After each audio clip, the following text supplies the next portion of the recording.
Oke, jadi di sini kita akan membahas penggunaan aplikasi Klikmedis untuk praktek para dokter mandiri, khususnya praktek dokter umum. Cuman pada video kali ini kita akan mendetailkan fitur yang ada di aplikasi Klikmedis ini. Nah, setelah kalian berhasil login ke aplikasi Klikmedis ini, kalian akan dipertemukan oleh fitur-fitur yang ada di aplikasi ini. Nah, pada video kali ini kita akan membahas penginputan data obat dan data tindakan, seperti itu. Nah, mungkin pada video sebelumnya kita sudah membahas tentang data master ini, di mana data master ini yang akan digunakan saat pemberian layanan kepada pasien. Cuman di sini kita akan membahas data master obat dan data master tindakannya saja. Nah, di sini kita akan masuk ke fitur data master obat. Kita klik, maka kita akan diarahkan ke informasi data obatnya. Nah, jadi pada halaman inilah nanti data-data obat yang kita input akan ditampilkan seperti itu. Nah, cuman emang di sini datanya masih kosong karena kita belum menginput datanya. Nah, kita akan coba input data tersebut dengan klik tambah data obat. Nah, di halaman inilah kita bisa menginput nama obat-obat tersebut. Nah, pertama ada namanya kode KFA yang sifatnya opsional. Boleh diisi, boleh tidak. Nah, terus ada yang namanya nama obat. Kita masukkan nama obatnya misalnya paracetamol ya.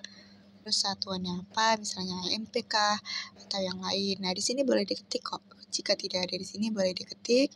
Jika ada boleh dicari gitu ya. Jadi sini kita masukkan tab atau kapsul aja. Terus harga jualnya berapa? Misalnya 5.000. Terus harga modal dari obat tersebut berapa? Misalnya kita masukkan adalah 4.000 gitu ya. Harga modal dan harga jual ini penting kita perhatikan agar kita bisa melihat keuntungan dari resep yang kita buat. Terus ada yang namanya jumlah stok, misalnya 100 kita isi ya. Terus ada ditanggung BPJS atau tidak. Jika tidak, bisa klik tidak, bisa ya, kita klik ya. Nah, setelah selesai kita simpan. Nah, maka data yang tadi kita buat akan masuk ke informasi yang ada di data master obat ini, seperti itu. Nah, cuman cara seperti itu tidak saya sarankan jika kalian akan menginput data dengan jumlah yang banyak. Nah, aplikasi Klikmedis ini sudah menyediakan fitur yang namanya import data, di mana menginput data obat melalui data Excel. Nah, sini sudah bisa kita lihat yang namanya import data.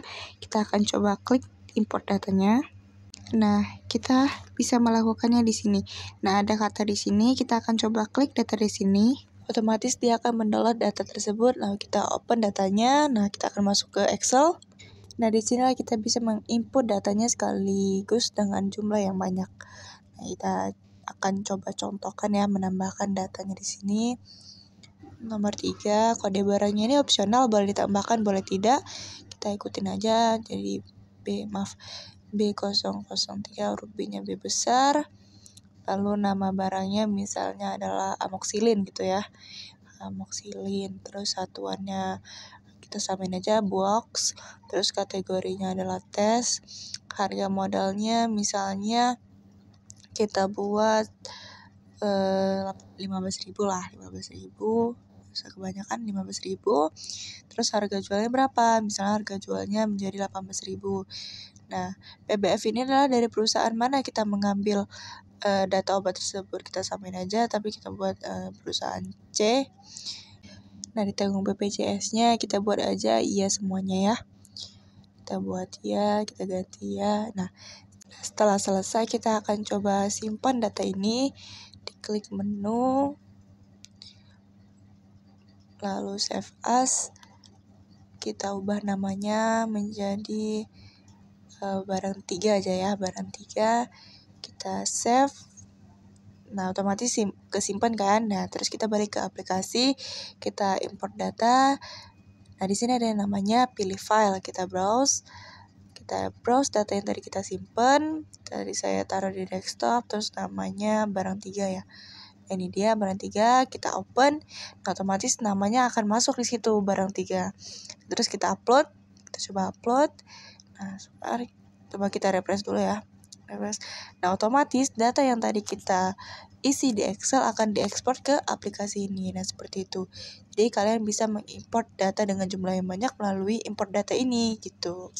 Melalui fitur ini seperti itu. Nah, tidak harus dengan satu-satu seperti yang di awal tadi. Nah, lebih disarankannya seperti itu ya. Oke, baik. Nah, selanjutnya ada fitur di mana kita bisa menambahkan stok barangnya ya. Jadi di sini ada ikon mata, coba kita klik.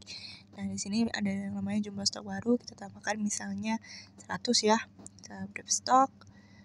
Nah, otomatis yang 0 tadi stoknya bakal update menjadi 100. Nah, kita coba ke si perban yang masih stoknya 0, kita coba ubah menjadi 50 ya, 50, kita update stok. Otomatis si perban stoknya akan bertambah menjadi 50. Nah, terus di sini juga ada fitur untuk mengedit informasinya. Di sebelah ikon mata, di sini ada fitur editnya. Kita coba klik fitur editnya. Nah, kita akan masuk ke halaman editnya. Misalnya si perban kita ubah harga jualnya menjadi 22.000. Ini kita misalkan saja ya. Setelah itu kita simpan. Nah, maka si perban harga jualnya berubah menjadi 22.000 seperti itu. Nah, jika datanya berhasil diubah, di situ akan memunculkan pesan data barang berhasil diubah.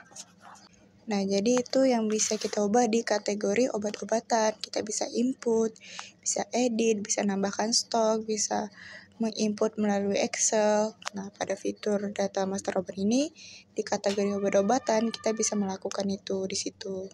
Nah, selanjutnya pada fitur data master obat ini, kita juga ada yang namanya fitur KFA browser, di mana di sini terdapat data-data obat yang direferensikan oleh Kemenkes. Jadi di sini udah banyak banget data-data obat, kalian bisa lihat atau bisa baca satu persatu mungkin. Nah, kalian bisa next aja di halaman-halaman berikutnya. Nah, jadi data-data obat yang ada di sini bisa kita tambahkan ke kategori obat atau data obat yang kita punya, seperti itu. Nah, ini kita akan coba tambahkan si ibuprofen itu. Kita akan coba tambahkan ibuprofen 200 mg tablet itu. Kita klik fitur tambahkan. Nah, lalu dia otomatis akan memberikan nama dan satuannya. Nah, kita tinggal tambahkan harga jualnya berapa, misalnya 6.000 gitu ya. Terus harga modalnya berapa, 5.000, seperti itu. Jumlah stoknya misalnya 30. Terus kita mau baca-baca, kita buat tidak aja, kita simpan. Maka otomatis akan masuk ke data yang kita punya, seperti itu. Nah, jadi KFA Browser ini membantu kita mendapatkan nama-nama obat yang sudah direferensi langsung dari Kemenkes, seperti itu. Nah, terus ada fitur pedagang besar farmasi. Nah, di sini kalian bisa menambahkan nama tempat atau nama perusahaan di mana kalian mengambil obat tersebut, seperti itu. Jadi kalian bisa meletakkan nama tempatnya tuh di pedagang besar farmasi di fitur ini, seperti itu. Nah, jadi itulah fitur-fitur yang ada di data master obat. Kita bisa menambahkan atau kita bisa mengambil data obat yang sudah ada yang direferensi oleh Kemenkes. Nah, kita akan coba masuk ke data master tindakan. Nah, ini juga datanya masih kosong, kita belum mengisi atau menginput data apapun di sini. Kita akan coba menginput data tindakan di fitur data master tindakan ini, seperti itu. Nah, kita akan coba tambah datanya dengan klik fitur tambah data. Lalu di sini ada kode ICD.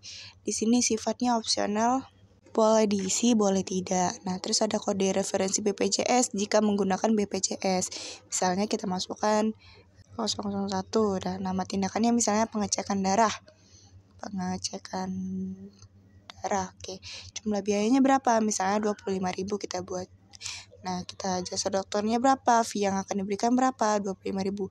Nah, karena ini praktek dokter mandiri, jadi yang mendapatkan fee hanya dokter. Tapi jika nanti ada asisten atau klinik, nah jadi bisa dibagi untuk asisten berapa, untuk kliniknya berapa, itu bisa dibagi. Nah, seperti itu. Karena ini praktek khusus dokter mandiri, jadi hanya si dokter lah yang akan mendapatkan fee-nya. Si asisten dan kliniknya tidak mendapatkan fee. Nah, kita simpan. Otomatis data yang tadi kita isi sudah masuk ke informasi data master tindakannya, seperti itu. Cuma di sini jasa asistennya kok tiba-tiba kita ubah jadi 0, kita simpan. Oke, berubah.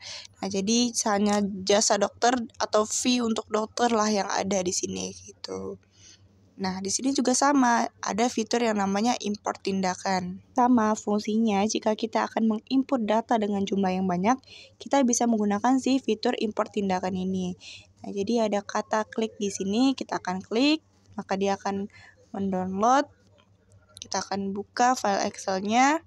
Nah, otomatis dia akan masuk ke Excel. Nah, di sini kita bisa langsung menambahkan tindakan-tindakannya seperti itu. Sama seperti import tindakan obat tadi, dia bisa langsung dari Excel nanti bakal diekspor ke aplikasi kita seperti itu. Nah, ini kita akan ubah fee asistennya, kita ubah jadi 0, si imunisasi juga ubah jadi 0, fee kliniknya juga 0, terus kita ubah jadi 0 juga, status aktifnya kita buat tidak. Oke, nah langsung kita save as, kita berikan namanya tindakan aja, kita save, maka dia akan menyimpan filenya. Kita kembali ke aplikasi, kita import filenya, dipilih file, kita browse, namanya tadi tindakan, di desktop, tindakan, mana tindakan, nah tindakan kita open, nah namanya sudah berubah, kita upload dan proses, otomatis tindakan yang ada di Excel akan masuk ke aplikasi kita tadi. Nah, seperti itu. Nah, jadi itulah fitur yang ada di data master tindakan ini. Nah, jadi di video kali ini kita hanya membahas 2 fitur itu saja, di mana kita sudah membahas data master obat dan data master tindakan. Oke, baik. Jadi di video kali ini kita hanya membahas 2 fitur itu saja. Mungkin di video-video selanjutnya kita akan membahas fitur-fitur yang lain. Oke, baik. Terima kasih telah menonton video ini. Semoga bisa memahami. Assalamualaikum warahmatullahi wabarakatuh.